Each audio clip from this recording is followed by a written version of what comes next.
नमस्कार। Motivated education में आपका स्वागत है। आज मैं आपको बताऊंगी तिरंगा कैसे बना भारत का राष्ट्रीय ध्वज। जी हाँ, भारतीय राष्ट्रीय ध्वज को इसके वर्तमान स्वरूप में 22 जुलाई 1947 को आयोजित भारतीय संविधान सभा की बैठक के दौरान अपनाया गया था, जो 15 अगस्त 1947 को अंग्रेजों से भारत की स्वतंत्रता के कुछ ही दिन पूर्व की गई थी। इसे 15 अगस्त 1947 और 26 जनवरी 1950 के बीच भारत के राष्ट्रीय ध्वज के रूप में अपनाया गया था। भारत के लिए तिरंगा बेहद महत्वपूर्ण और गौरव का विषय है।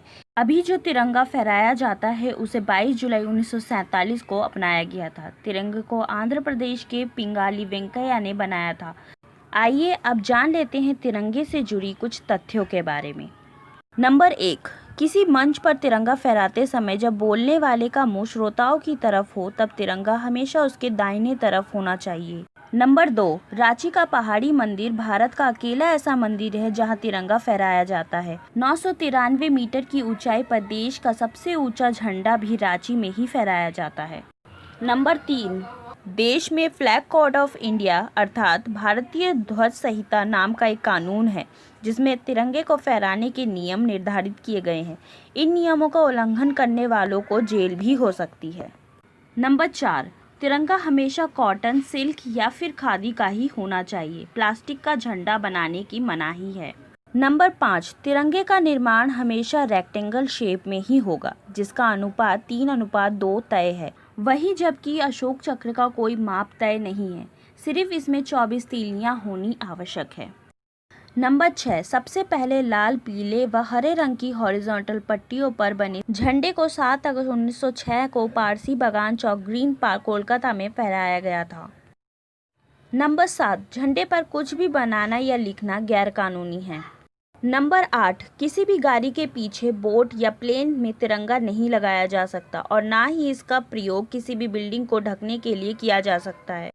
नंबर 9, किसी भी स्थिति में तिरंगा जमीन पर टच नहीं होना चाहिए, यह इसका अपमान होता है।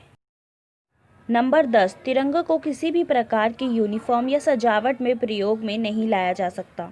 नंबर 11, भारत में बेंगलुरु से 420 किलोमीटर स्थित हुबली एकमात्र लाइसेंस प्राप्त संस्थान है जो भारत के झंडे का और सप्लाई करने का काम करता है।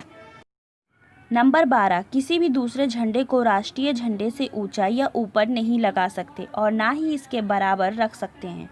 नंबर 13, 29 मई 1953 में भारत का राष्ट्रीय ध्वज तिरंगा सबसे ऊंची पर्वत की चोटी माउंट एवरेस्ट, यूनियन जैक और नेपाली राष्ट्रीय ध्वज के साथ फहराता नजर आया था। इस समय शेरपा, तेंजिंग और एडवर्ड माउंट हेनरी ने एवरेस्ट फतह की थी। नंबर 14, आम नागरिकों को अपने घरों या ऑफिस में आम दिनों में तिरंगा फहराने की अनुमति 22 दिसंबर 2002 के बाद मिली।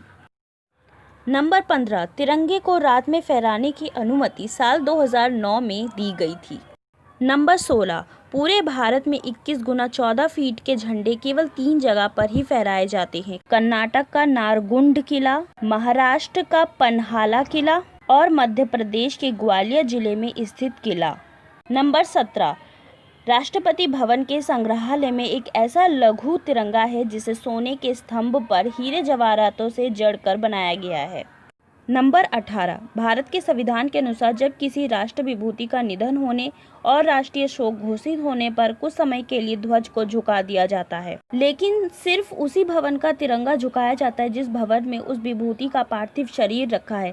जैसे ही पार्थिव शरीर को भवन से बाहर निकाला जाता है, वैसे ही ध्वज को पूरी ऊंचाई तक फहरा दिया जाता है।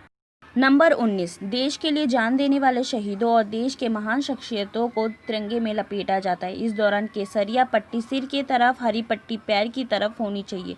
शव को जलाने या दफनाने के बाद उसे गोपनीय तरीके से सम्मान के साथ जला दिया जाता है या फिर वजन बांधकर पवित्र नदी में जल समाधि दे दी जाती है।